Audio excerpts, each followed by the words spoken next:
এই কেসটা সিবিআই এর কাছে এখন বর্তমানে আছে।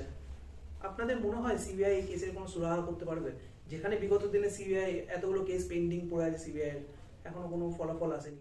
দেখুন, সিবিআই এর ট্র্যাক রেকর্ড খুব একটা ভালো না, সেটা তো আমরা সবাই জানি, দেখতে পাই।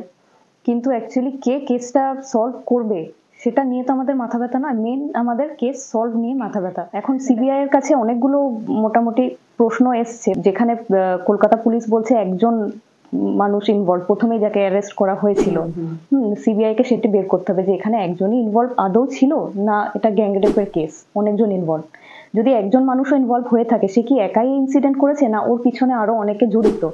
এই যে এভিডেন্স ট্যাম্পারিং এর ব্যাপারটা বা এভিডেন্স ডিস্ট্রাকশনের ব্যাপারটা, আদৌ কি এভিডেন্স ডিস্ট্রাকশন মানে ডিস্ট্রয় করা হয়েছে সেটা সিবিআই কে খুঁজে বের করতে হবে। বাবা মাকে যে ফার্স্ট খবরটা দেওয়া হলো যে এটা সুইসাইডের কেস, বা যখন পেরেন্টসরা হসপিটালে গেলেন বডি দেখার জন্য, তাদেরকে দেখতে দেওয়া হলো না কেন?